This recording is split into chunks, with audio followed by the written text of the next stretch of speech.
Hey, what's going on? Welcome to the Red Hour Show live from Arrowhead Stadium for the Chiefs versus the Bears. Darren, what's up, man? How you doing today? Man, I'm doing good, Steve. Out here's the beautiful weather right now. The Royals are tied 1-1, and the Chiefs are looking for their second win of the season. So, hey, I'm ready to go. And so we have the Chiefs lined up against the Bears today. This is one of those games, man, where it's gonna make or break our season.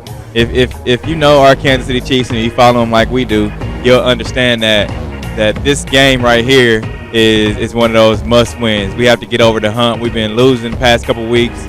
It's just one of those must win games, Darren.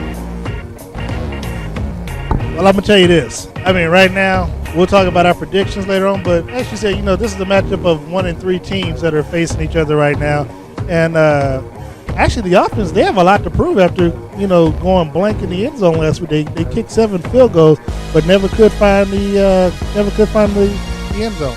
Yeah. So with looking at the Chiefs and the practicing this past week, it's definitely one of those things that the offense has to get into the end zone, not just field goals. Because last week, like you said, they had a record of 7 field goals, but we never were ever getting into the end zone because of, we were on the in the red zone, and it seemed to me as though we struggled from that angle.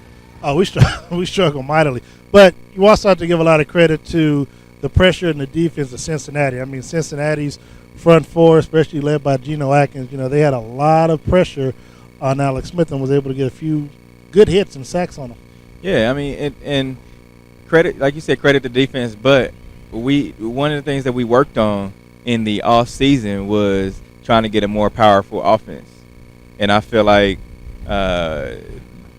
if that's if that was one of our goals in the offense, then in the off season to get the offense to be able to score, because if you look at last year, we weren't able to get to the end zone from a passing standpoint.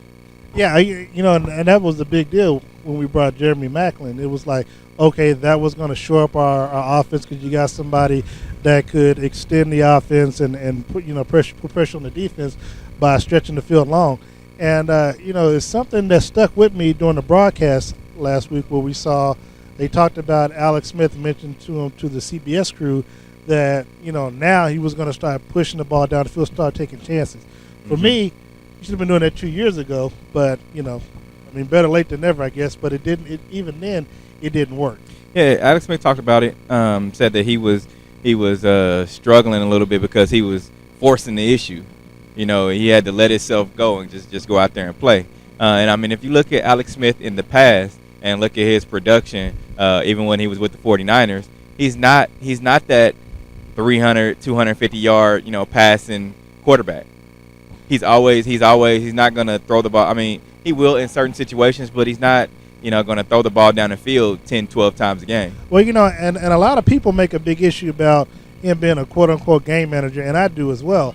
But I've never seen a game manager take you to the Super Bowl nor win it. Now, he was on the team that led them to the Super Bowl, but remember, he was out with a concussion, and Colin Kaepernick came in, and because he was more aggressive and, took chances and stretched the field, Alex Smith never saw the field again in San Francisco. Yeah, and looking at him now, and I looking towards last year, it's one of those things to where we have to take some chances. No matter if Alex Smith is not wanting to take those chances or not, he has to take chances. He can't worry about throwing the interception. He has those playmakers that will, if you get it in their vicinity, they're going to go get it. With Maclin and with Kelsey. Even with some of the new guys that we have, a couple of rookies. And thinking about what you said just then, we also have to realize that our offensive line hasn't been as good as it has in the past as well. Because like we said starting the show, Geno Atkins and the defensive line, they were able to get a lot of pressure, and even when they were blitzing, they were able to get some good hits on the quarterback because our line could protect them. Yeah, and if you look at how our production is from an offensive standpoint, we haven't even been able to run the ball. Jamal Charles had a couple bad games, but looking at the statistics over the NFL, he's still in the top 5 for rushing yards. Yeah, I mean he is. Adrian Peterson being number one. And that says more about Jamal Charleston than it does the rest of our offense, because we've seen with our own eyes how our line has been, opening holes and protecting, Alex Smith as well as Jamal Charles. And so Jamal Charles, if you saw in last week's game, he was able to create a lot of the yardages himself. And as you see the band behind us, the Chiefs rumble, we're going to take a quick break real quick. We're here live at Arrowhead Stadium for the Red Hour, the Kansas City Chiefs pregame show, live here at Arrowhead Stadium. The Chiefs versus Bears today. We'll be back here in just a couple quick minutes. Stay tuned.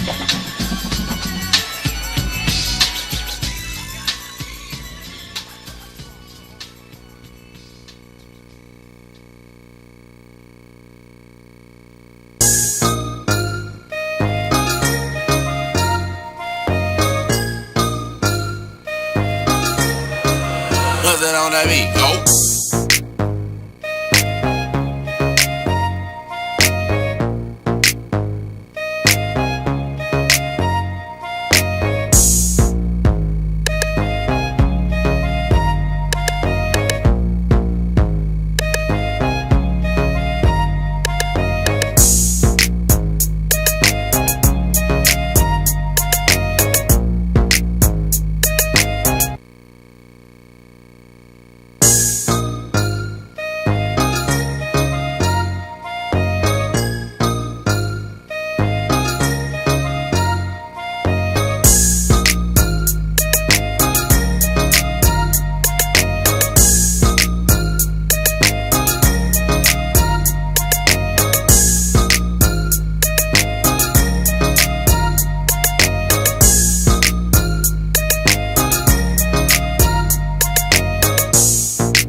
We're back here live at Chiefs Arrowhead Stadium for the Chiefs versus Bears here live at the parking lot here in Lot M. Darren, what's going on, man? Man, everything is good, man. Look, I'm smelling the charcoal and the barbecue in the air. I know somebody's going to be kind enough to just bring a slab over here. I said a slab.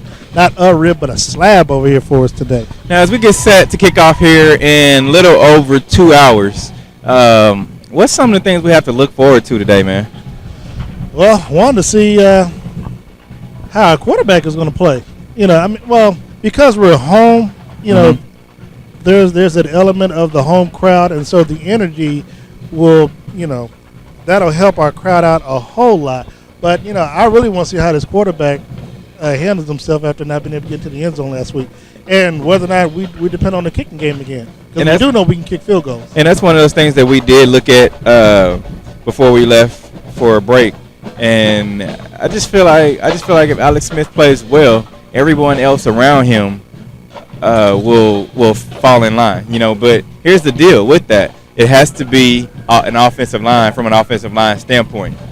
Yeah, and there's only so much you can do on offense because if your line's not blocking, your quarterback is going to be scrambling for his life. But I also want to see what kind of plays our offense coordinator and our head coach are going to call on offense to put the players in a situation to win. Yeah, that's one of those things that we kind of talked about that last week when we were watching some of the games, and that's we need to figure out different ways to get Macklin the ball. If we need to get him some stuff in, some screens, of course they run a screen with Kelsey. I'm like, put Macklin in that situation.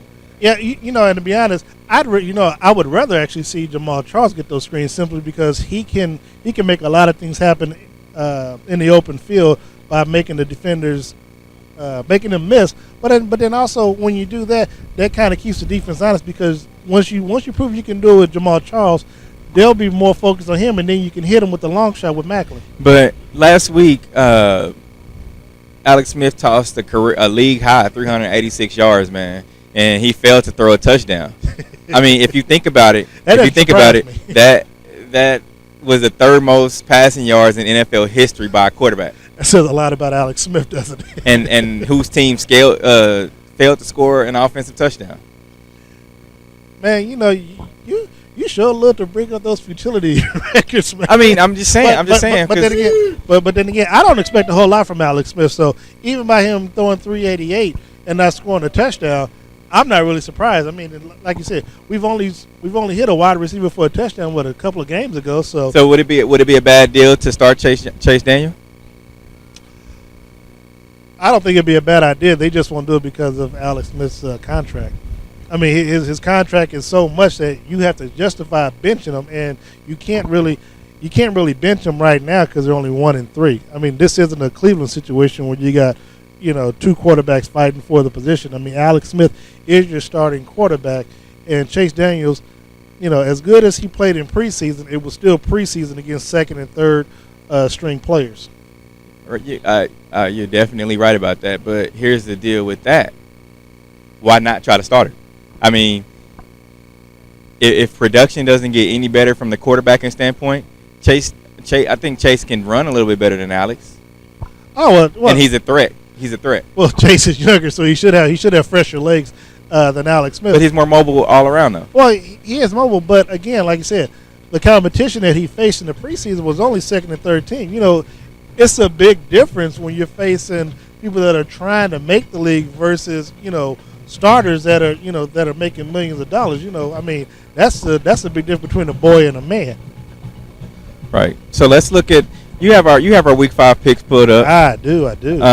Let's look at each week we do picks, NFL picks for all of the teams, all of the games going on for that week from Monday to Sunday. Talk to us about just how this came about, Darren, just in case people, because we haven't been out here for a while. It's been about 3 weeks since we've been out here and broadcasted for a pregame show. So talk to us about just what the picks are. Well, the picks started.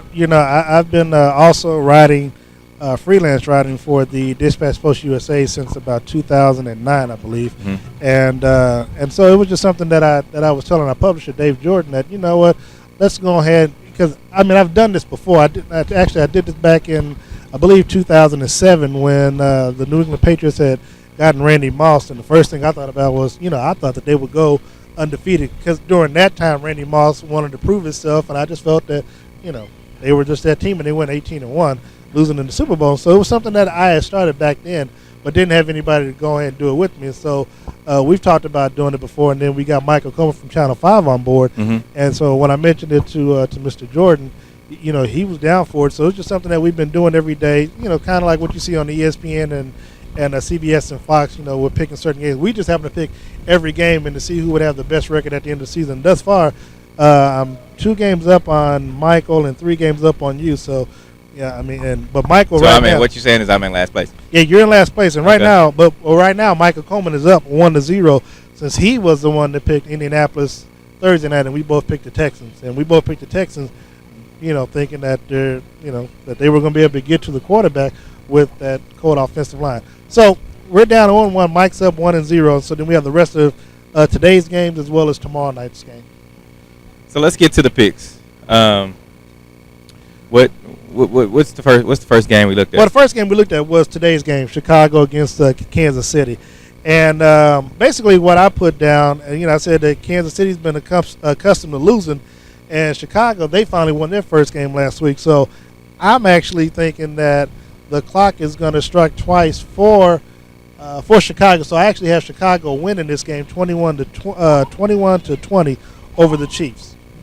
And let me see. Well, of course you got the Chiefs winning though. So yeah, I do have the Chiefs winning, and one of the reason is it's a must-win game. Like I said, the Chiefs are 11 point. The Chiefs are 11 point under over. The Bears are 11 point underdogs. That was before the injury. Yeah, and that says a lot because but if they can come back, if they somehow find a way to win this game, that's going to say a whole lot about the Chiefs. Yeah, and I have them winning 17-10. So, how many of those are field goals? Just one. Just one. Okay. Just one. Okay. And that I think that, and I was thinking, one of those field goals going into half. It makes sense, but to be perfectly honest, just the way that things are going, and if I had to make a pick today, I would probably change over simply because of what you said of who's out for the Bears. Mm-hmm. But also, the Chiefs do need to win this game because I really don't see them winning against Minnesota next week or even Pittsburgh, because, Adrian Peterson's number 1 in the league in rushing, so you got to be able to stop him, and we haven't proven that we can stop the running game. So I'm looking forward to see how that happens, and hopefully we will get to London at least with a respectable record. Okay, so next game. Next game we looked at Seattle against Cincinnati, and this would be a great defensive battle between both teams, especially seeing what Cincinnati did to us last week. And my guy Cam Chancellor, mm-hmm. he came through big for Seattle last week, and almost saved their season with that play in the end zone. But looking at that, would Seattle have won that game if the right call was made? Let's be honest, you agree that it was the wrong call made? Yeah. Okay, so I agree. So had that call, the correct call, been made, would Seattle have won that game? Because it would have been Detroit ball right there on the 2-yard line, I think. Would have half yard line is where they would put it. Yeah. I'm trying to think. What was it? So what was the initial score? Was it still 24-20? It was 24-20. Yep. Well, it depends on how much time would have been left. It would depend on how much time would have been left in that game. It would have at least 10 seconds. No. Well, no, because the offense got the ball back and they ran the clock out. They did. But right. The question is, would they have got in? And if so, how would the return? Would they have returned it to 20? Would they have gotten? I don't know if they put it to the same down, and I can't remember exactly what down that it was. But and Detroit, I believe, was out of timeouts. Okay. I believe they were. So yeah, there were a lot of mitigating factors, but in this particular game, I have Seattle winning because they're going to shut down A.J. Green. Now, I believe that they're going to have A.J. Green opposite on the other side of Richard Sherman, because Richard Sherman only plays on one side of the field, so unless they move him around, he'll get shut down. And, Cam Chancellor has been lifting that defense up. The real pressure is going to be on the offense. The offense has got to come around, and, everybody's been talking week in and week out about what they're going to do with the Jimmy Graham. And the thing is, you would think as fans and as sports commentators, you talk about it enough, you would think that, okay, hey, please get this man the ball. Because your offense is struggling, and you would think if everybody knows you're struggling, you got to figure out a way to get the man the ball. So I have them winning 24-20 right now over Cincinnati and giving them their first loss of the season. All right, and Mike Coleman has them winning. He has the Bengals staying unbeaten 20-13. Now, me on the other hand, I have the Seahawks. I just said that the Seahawks have no chance protecting Russell Wilson this week. I mean, we got a chance to see firsthand of this, this Bengals defense, and so yeah, they're good. The Seahawks O-line, I mean, they're decent. They're not the best. They're in the top 10, but here's the deal. I think that the Bengals are going to still move to 5-0, 27-17 to be their score. Well, trust me, I definitely, we got some good games that we're actually opposite of. So hopefully, so we'll see how our records turn out. But the next game we got up is Washington against the Atlanta Falcons. Now, this was one of those games that I'm kind of fearful of, because when you face a team and I'm gonna be honest, that isn't good, you should be worried, because that's when you're expected to win. Of course, Washington's the underdog, but I still have to go with my Atlanta Falcons, man. I'm riding with them since day one. I'm just, it's something about them. It's something about them that I like, and that's why I'm just gonna ride with them. You know what? I'm riding with you again on this particular week with this team, simply because you've talked about Atlanta, and this is one of your Super Bowl picks. And Atlanta's been good. They found a way to come back and win games even when they should have lost. So they found ways to stay in the game and come back and win. And I have them winning over Philadelphia as well. I have them winning over the Redskins as well. Because Washington, they'll find a way to lose it, and I'm just not a believer in Kirk Cousins. Yeah, my score is 31-21. You have them winning 30-17. 30-17, yeah. And then Mr. Coleman has them winning 38-21. So we're all in that same, we're all in agreement 30 point range. Yeah. And so let's take a look now. Jacksonville against Tampa Bay in the Sunshine State rival. I have this is a matchup. Definitely, it's a battle between whose team is the best at being terrible.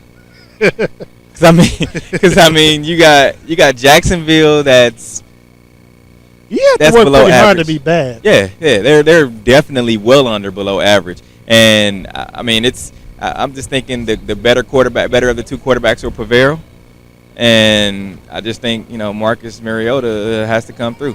Well, I'm not going to say Mariota because he plays for Tennessee. Oh, not Tennessee. I'm not. But my guy Jameis Winston, Winston is 24-17. Yeah, I have them winning 28-13. I'm thinking Jacksonville is good for at least 2 field goals and a touchdown. So, but I expect big things from Winston. They are playing at home. If you can't beat Jacksonville, who can you beat? And this is one of those looking at the future games. Yeah, exactly. This is the team. I think that they have the Bucs had the most upside. Yeah, I can't disagree with you. I can't disagree with you there. Now let's take a look at our next game. We got the New Orleans Saints against the Philadelphia Eagles, and that'll be in Philadelphia.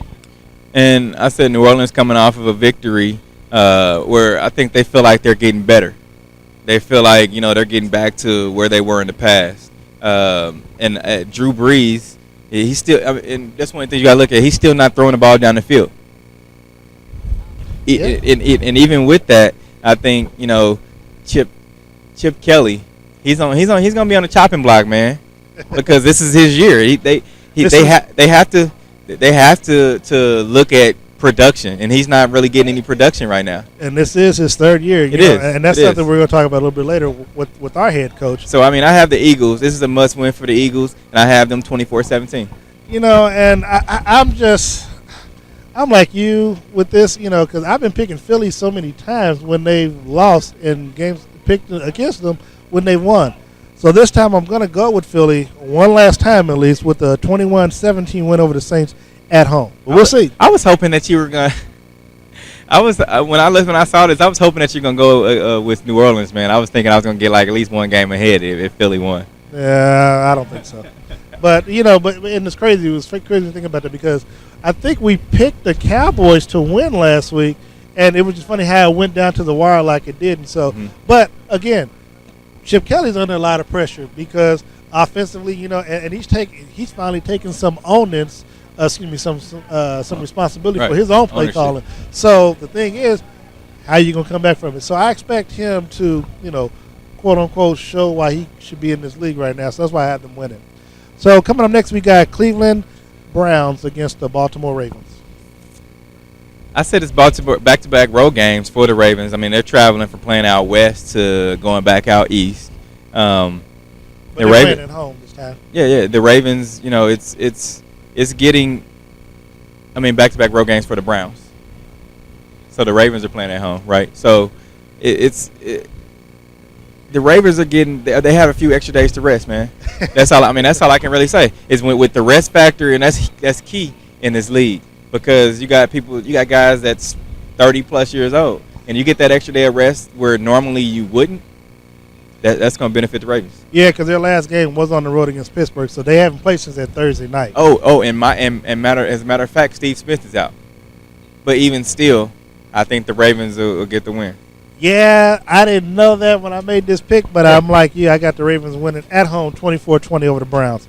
So let's look at next now. We got St. Louis Rams against the Green Bay Packers, Steve. And I think the Rams been defeating odds this season. Nobody's expecting them to do much. I think their front office main focus is, are they moving or are they not? Are they going to be able to get the deal done or are they not?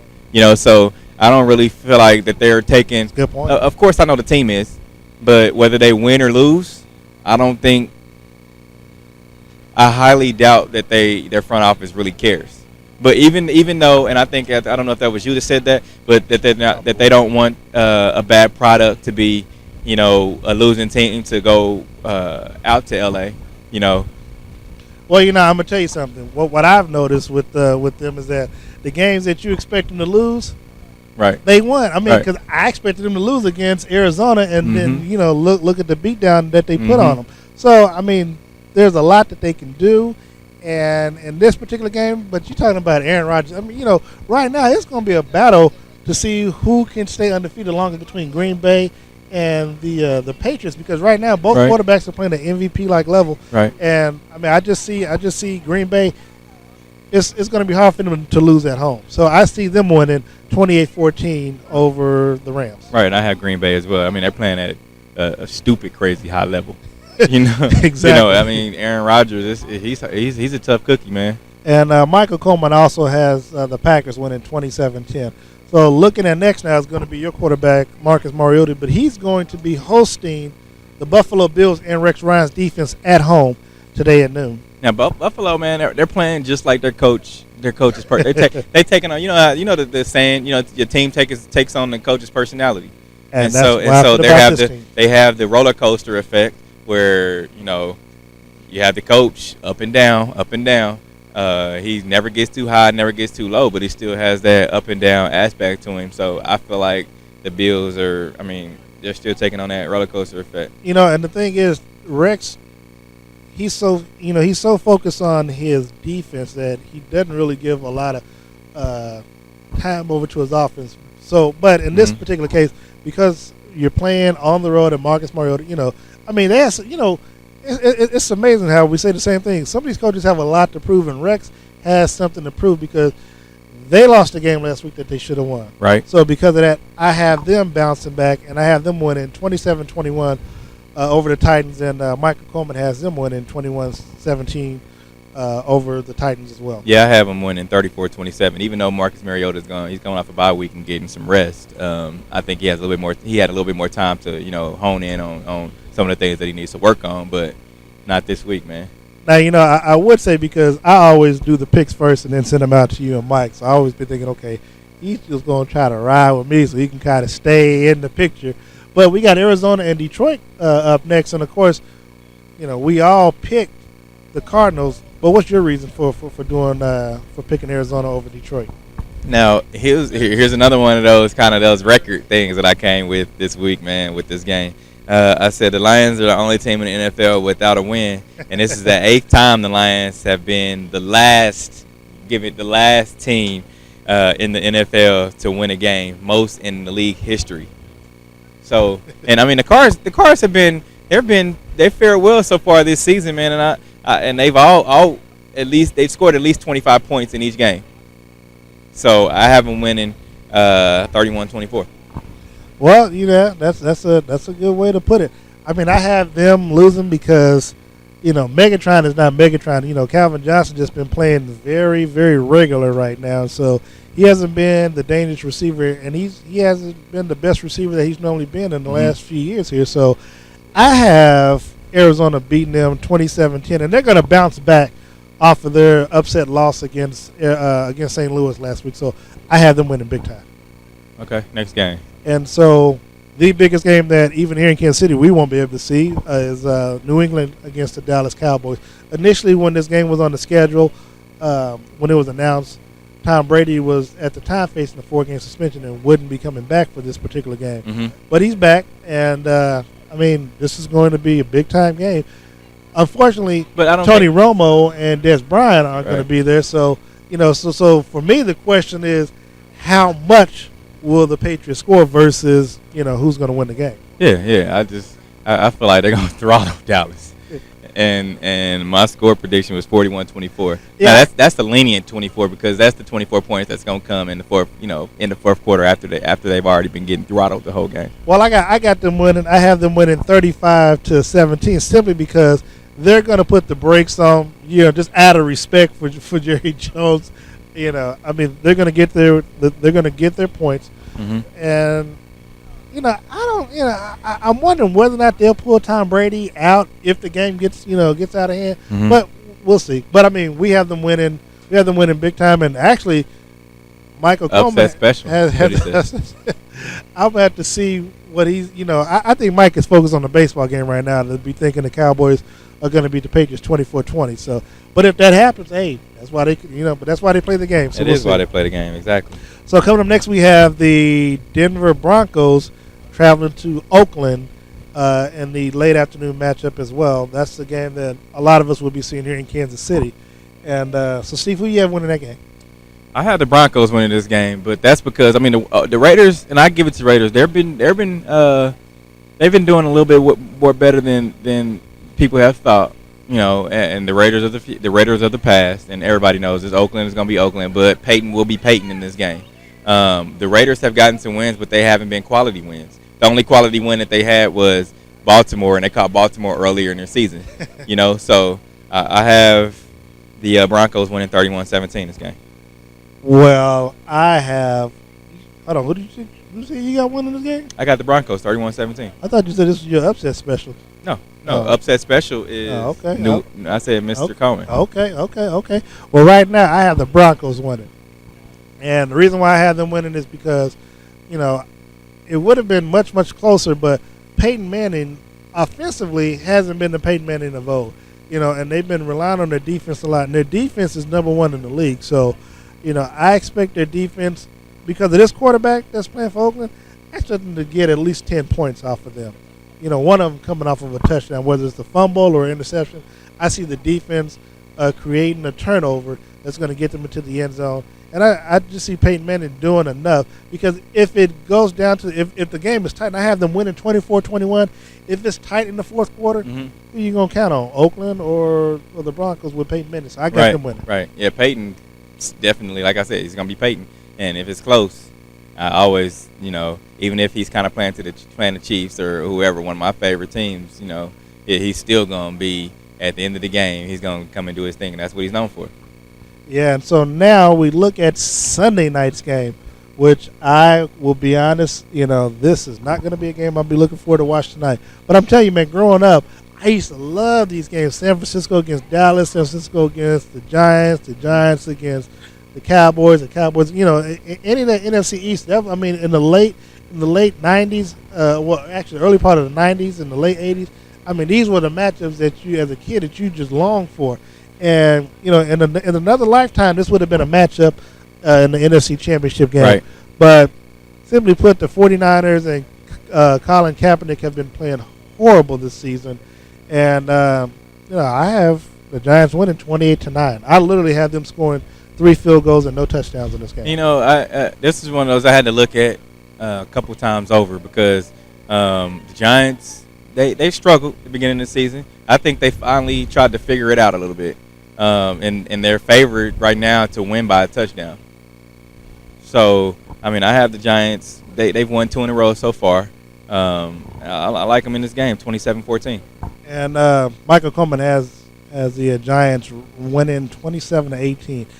And lastly, our Monday night game, we have Pittsburgh traveling to San Diego, taking on the Chargers. Steve, This is a tough one, man. Another one of those games where, I mean, you have Ben Roethlisberger that's out. You have, of course, Mike Vick starting. But the San Diego Chargers have lost a couple games in a row.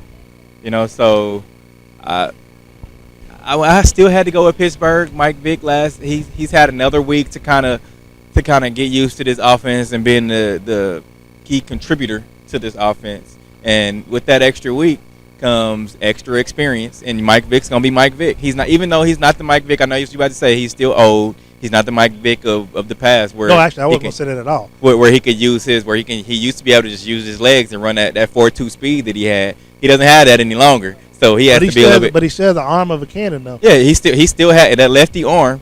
He still has it, but he's not going to be able to be as mobile as he used to be. If you watched the game last week, he wasn't as mobile. He was sitting back there in the pocket, dark visor. You know, I should have. Why you wear that at a night game? But whatever. Yeah, that's him. I mean, he's done it so. I think he's done it so much that he's just used to it. So, I mean, it is what it is. But I have Steelers winning this 21-24. I have Pittsburgh. I mean, 24-21. I have Pittsburgh winning simply because Mike Tomlin blew the game last week, and he said as such. So, I would say he is the 4th coach that has a lot to prove this week, and because. You know, he took the blame for, but then again, the kicker took a lot of blame too, and I believe they might have cut him. I can't remember if they cut him or not. But he missed 2 field goals that, they could have won in the game. So that's something that they have to, that they have to be conscious of. And because of that, Mike Tomlin's got a lot to prove. He's going to come back in, win the game big today, 24-20 over the Chargers. So we have Mike Coleman winning, has Pittsburgh winning 24-21 as well. So this is gonna be your last chance to change this pick. No, I'm not. And before I say that, the Chargers right now have they got Antonio Gates, tight end, coming back for this game from a suspension. So that's what I said, because I mean, if you look at it, Antonio Gates is still 35 years old, and so he has. And Pittsburgh has Debo. Yeah, they got James Harrison, so I mean he'll be looking for him. Yeah, there's no 35-year-old that is going to be your saving grace, for your season. So, and they're still in a conference of the Chiefs, and the Chiefs is my team. So here's the deal: are you going to change your pick for the Chiefs or not this week? No. Why not? Because just like we talked about how teams are a reflection of their coach. I just don't believe in Andy Reid anymore. Now they might win this game, but the way the play calling is, and we find ways to shoot ourselves in the foot. I mean, they could win. I just have to take an L. I mean, I'm still going to win the week, so. Okay. I take an L if I have to. All right. Take L's. Hold on. I stand. Unlike some people, I stand by the courage of my convictions. Okay. I mean, I gave you a chance to. Well, I appreciate that. To change it. Okay. Yeah, I appreciate that. All right. So we'll be right back here. We're going to take a quick break. We're about 30 minutes outside of the end of our broadcast. So. And we're an hour and a half actually outside of game time. So we're out here, Parking Lot M. If you're out here watching, if you're listening, if you're watching at home and you're on your way to the stadium, come check us out at Parking Lot M. Let us know some of your topics. If you want, you can also call in. Send us a quick message via one of our social media links, and we'll get you on. We can talk about anything you want to talk about football-wise. Not the Royals, because that's another show. But we're here for the Red Hour, here live outside of Arrowhead Stadium. Stay tuned.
Okay, we're back here live at Arrowhead Stadium, broadcasting for the Red Hour, produced by Sideline Sports Talk here.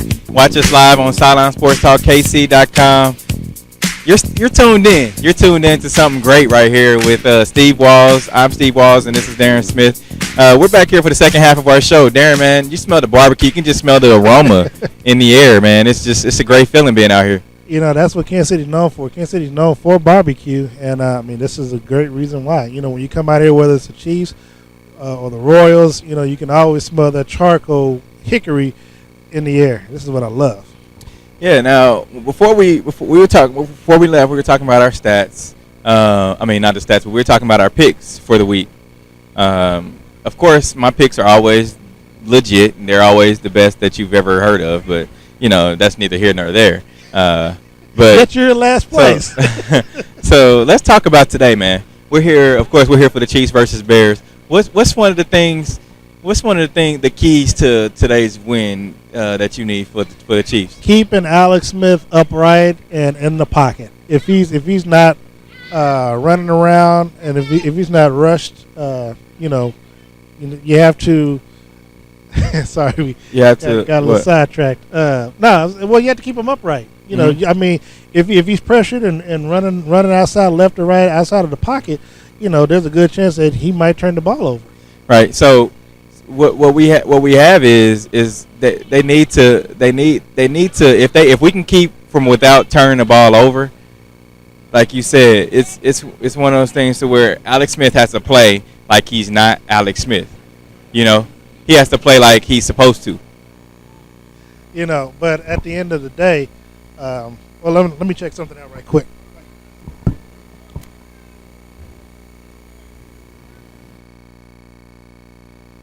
One more time. There we go. We're back on. Sorry, a little technical difficulty there, but that's what happens that's what happens when you're live and you're out here facing the elements, we out here amongst the people, amongst some of our fans that love us. We have it going on out here. Well, you can come by and talk to us and bring us a plate, bring us a hot dog, a brat or something, man. Big shout out to the Hardens who are here, Charmaine, Leandra, and Drew, as well as Amaya Battles and Lil Peyton Walls. So you know, shout out to them coming by and probably knocking us off the air with all their excitement. But I tell you one thing though, but seriously, going back to what we're talking about, you got to keep Alex Smith upright. But I think the biggest issue is going to be the play calling, man. You know, the play calling. You have to put the quarterback in a position to make certain plays, and then depending on how our offensive line holds up, that's going to dictate, you know, what we do. Yeah, it definitely is. It's one of those things to where we have to be a part of out here in the atmosphere, the smell of the charcoal, the smell of the grill. We just have to be. It has to work for us, man. I mean, you have to be here to believe it. But Steve, I mean, so what do you think that the Chiefs are going to have to do? You know, both offensively and defensively, to take this game today. Yeah, we have to. It's one of the. I hate saying this, but everybody has to step up. I feel like when Travis Kelce is having a good game, we have a great game. I do because if you look at the prior games, he's the key to the team morale and hyping his team up, at least during the game. Now, it's in the locker room. I can't say that, but as far as on the field and, you know, when he makes a great play, he has to go back to being the Travis Kelce of old. You know, when he gets the first down, he's doing that. And when, I'm serious, man. If you just watch it, but we have to get the ball to him. Right. You know, I mean, we just have to. And, you know, and the hardest thing again is, does Alex Smith have enough time to even get the ball to him? Because, you know, if our offensive line can't, you know, if they can't protect him, he's going to be running left to right, and trying to get the ball to Kelce is going to be the first thing for his mind. He's going to be running for his life, and he's going to try to go to anybody he thinks is open, even if it's to the defender. That's true. Yeah, that's true. So I like that important. We talked about before. Macklin has to be one of those people that gets the ball. We have to get the ball to Macklin in different ways, Jamal Charles has to, when he touches the ball, he hasn't been that breakaway speed that he used to have.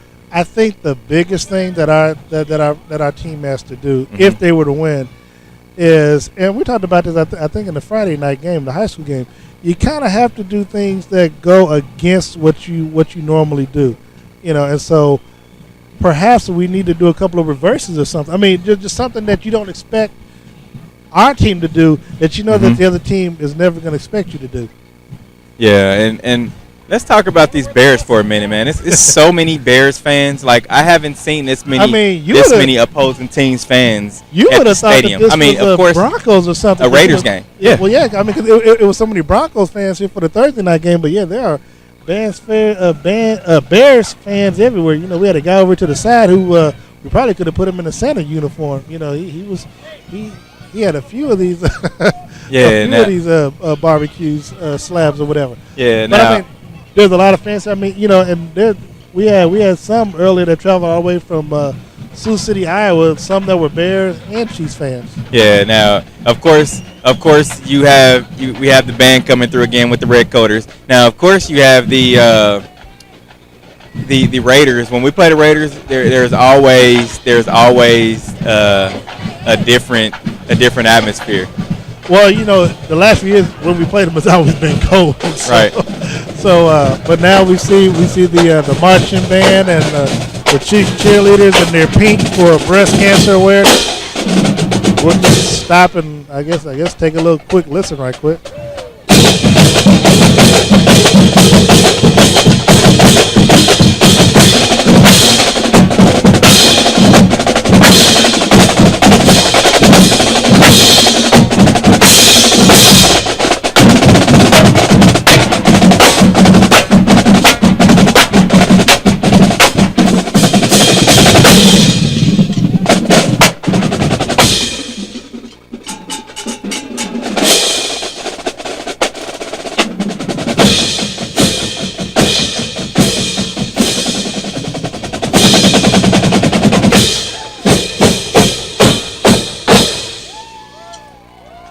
It's not Drumline, but it's the next best thing. So you just see right there, we have all the Chiefs cheerleaders. We even have the guys that are running, and everybody's dressed in pink because of course, Breast Cancer Awareness Month. But that's just how it is out here at Arrowhead Stadium. We have the people tailgating. We have KC Wolf riding around. We have it's just how it is, man. It's fun. It's always a great experience. And one of those things that we need to touch on is when people come in town. I was at the barbershop talking to my barber. One of those things that when people come in town, they always talk about the Arrowhead experience because they went. It was a bunch of people that, including my barber, some of his friends. He said there's about 30 guys that went out to Cincinnati last week for Chiefs versus Bengals. Now, he said they had to park up under a bridge. You remember how it was when Cincinnati had all those bridges, but that was the only way. They had one designated lot to tailgate. But it wasn't like a parking lot like Arrowhead where you have the stadium surrounded by parking. It was one of those things to where when you were tailgating in Cincinnati, you had to. He said they were probably a football field away from the stadium, but they were surrounded by. So you had traffic because it was in downtown. So you had the traffic of people just riding by. So you had your grill out there, but then it was where the season ticket parkers parked. So you had your grill out there, but it was other people just rolling by. That wasn't even going to the game. So it's kind of just not like that atmosphere. If you were just there with you and your girl, or you and your wife, or you and just a buddy, it really isn't that fun. It's not the atmosphere of just being in a parking lot, and that's one of the things that people say when they come to Kansas City is that we're one of the only teams in the NFL that still has a stadium surrounded by parking. Well, big shout out to the Jackson County, Jackson County for even creating this atmosphere. Yeah, because I think it's funny because I have people from California ask me all the time, well, Darren, don't you, what's the stadium? What teams do you have? Because you all have a football and a baseball stadium on the same lot. So yeah, that's that's how we. And I'm not familiar with any other stadium that has that. Any other city that has like a two-sport lot that we have. So I mean, the experience is great. I mean, yeah, the stadium is surrounded by nothing but parking, and when you come here, like I said, Kansas City's known for barbecue. So everybody, for barbecue with the American, everybody when they come out here, they always want to put their best barbecue forward. Everybody wants to be better than the next person when it comes to tailgating, and so you have a little rivalry, so to speak, when you do that, and so I mean that makes everything that much more enjoyable. You go by, people allow you to taste their food, or they just shove food in your face and stuff like that. So I mean a lot of things can happen like that, and so hey, we do have the best tailgaters and the best tailgate experience in the country right now. And yeah, so he said even right here over in Lot C, and he said that even when they see different fans that come by their tailgate, Minnesota, whether they're from Dallas, whether they're from wherever, New York or wherever, Kansas City is that one place where it's just a big family event. It's people. You got people grilling all around you. It's just smell of barbecue, just that aroma in the air. And I'm gonna tell you something, man. What I love most about our tailgate is I appreciate it even more when I'm on the road for a road game. I've been to Denver. I've been to Chicago to see Chicago, they'll tailgate shish kebabs and stuff, or brats. I guess it's the area, but it's just like, but it's just nothing like that barbecue charcoal smell. It's like, how do you tell, and in the South, when I was down there in Louisiana last year, they tailgate with gumbo and stuff. I'm like, man, it's just different. I mean, I guess every city, they tailgate, they do what they do.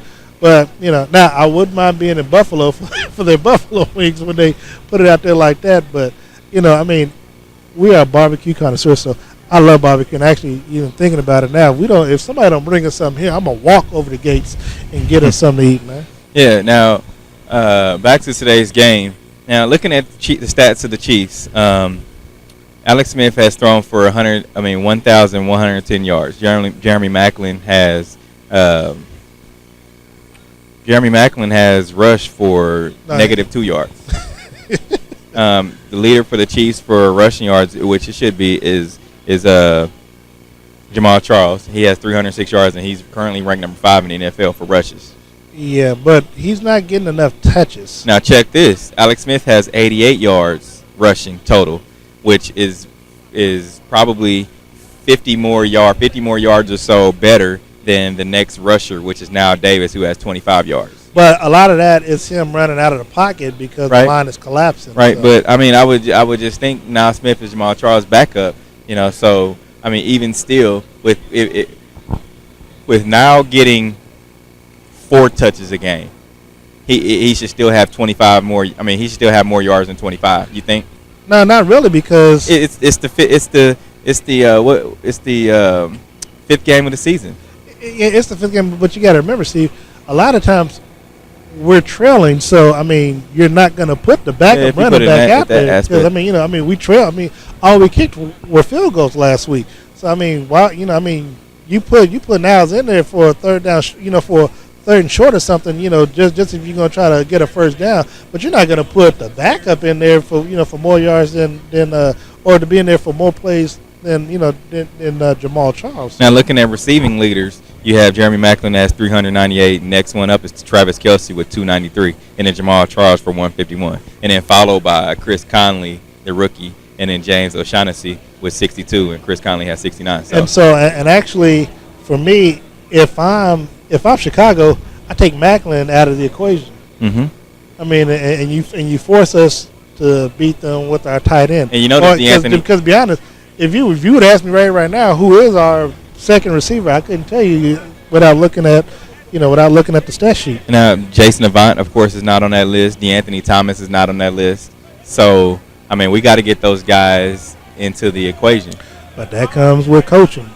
Right now, and putting ourselves in a position. I mean, and seriously, and we've said it, they could easily be 0-4 right now. Had Houston made that quarterback change at halftime, or had a few more minutes in the fourth quarter, I mean, they could have easily tied us and beat us down there. And we could easily be 2-2, or 3-1. If you look at the Denver game, Oh, I agree. I agree. Now, also looking at tackle leaders, you have Ron Parker at leading the team in tackles for 24. What do you think about that? Because Jay Howard is the next person now. And granted, Jay Howard has been balling, man. Jay Howard has balled. I think, and looking at how Derrick Johnson's production has been, he's four behind in tackles next to Ron Parker. Well, I'm going to do it now because I don't want us having to run down the list, but we have the most expensive, quietest defense in the league. Right. Because for the amount of money that we paid Houston and, Justin Houston and Tamba Hali, they just have been a non-factor this season so far. Yeah, now, before we wrap this up, you're looking at sack leader, since you mentioned Justin Houston. He has 3 sacks on the season, followed by Allen Bailey with 2, Mike DeVito, Tom Bahali, and Jay Howard all with 1. Right. But now, before we go, Steve, there is something that I do want to touch on. And, I wrote about it in this week's paper. The team is 1-3. Now, you're expecting them to win today. I'm picking them to lose.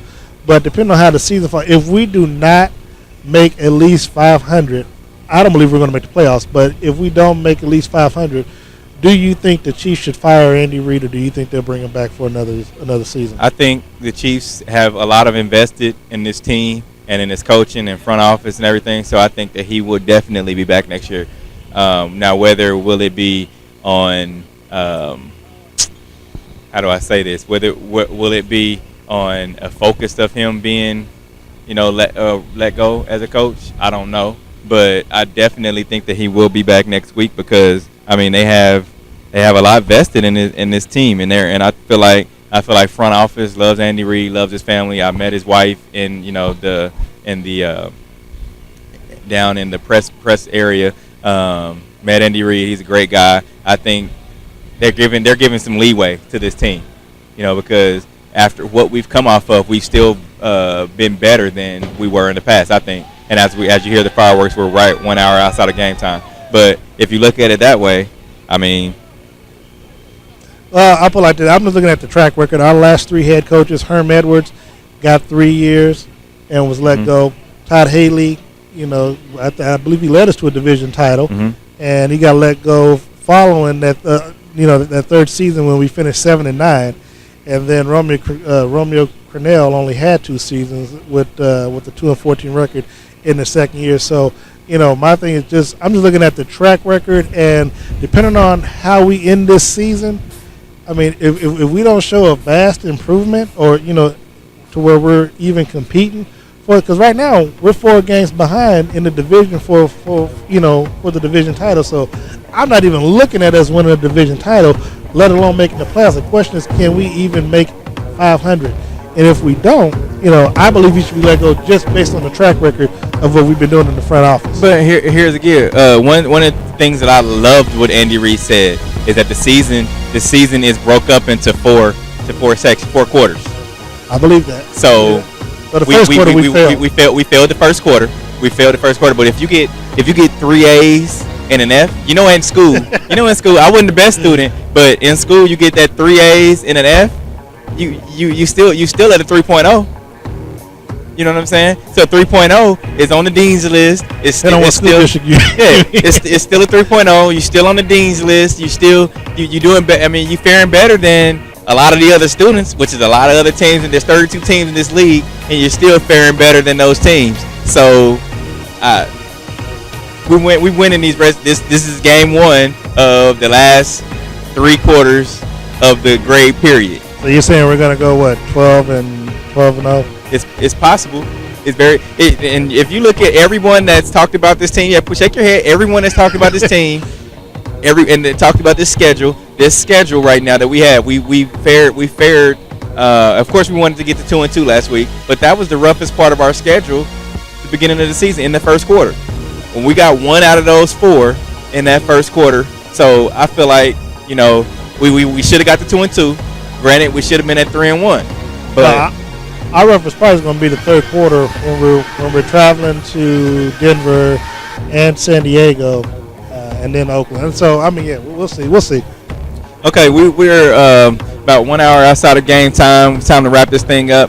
Darren, any thank yous you want to anybody? Well, definitely want to send a shout out to the rest of the Sideline Sports Talk crew that stopped by here: Charmaine Harden, Drew Harden, Leandria Harden, as well as the kids. Just wanted to say thank you for joining us today, and you can follow me on Facebook at D Smith Digital, as well as Instagram at D Smith Digital, and you can follow me on Twitter and Periscope at Rock316. We also want to say thank you to the Kansas City Chiefs who allowed us to be out here today, also allowing us to cover the team. Broadcasting here, bringing you Sideline Sports Talk presents the Dugout Report. I'm looking at Royal Stadium, but bringing you the Red Hour Show live here from Arrowhead Stadium parking lot M. We want to say thank you to everybody who watched us. Thank you to all of our fans, everybody who tweets about us, talks about us during the week, everyone who follows us, also the high schools that follow us. Thank you to you, Darren, helping come out here and do this.